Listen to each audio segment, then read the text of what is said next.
আসসালামু আলাইকুম শ্বশুর আব্বা। জানাই কি করবো? শ্বশুর আব্বা, আপনার মেয়ের লগে তো আমার অনেকদিন যাবত সম্পর্ক, হয়তো বা আপনি জানেন। এখন শ্বশুর আব্বা মনে করেন যে একটা বর্তমানে একটা ব্যবসা চলতেছে, বুঝছেন, যে বিয়ে করলে কোটিপতি হওয়া যায়।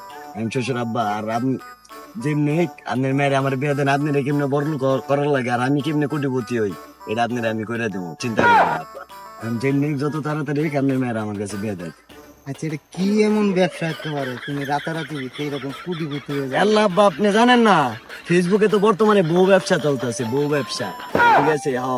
আর আপনার মেয়ের যে ডাইস, আল্লাহ, মাথায় নষ্ট। আমি কোটি কোটি কোটি কোটি কোটি কোটি কোটি কোটি কোটি কোটি টাকার মালিক হতাম যেমনি চালু করে মেয়েটারে বেতন। আমার তো টেকারই দরকার বাজান, তাহলে তুমি আমার বাড়িতে নেই হো। হ্যাঁ, আমি মাইয়াটার এখন তোমার বিয়া দিয়ে দেবো, বুঝছো? ঠিক আছে আব্বা, আসসালামু আলাইকুম আব্বা।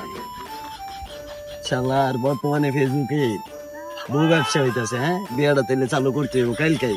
আব্বা কালকে আইতাছি, যাই তাইলে, আসসালামু আলাইকুম।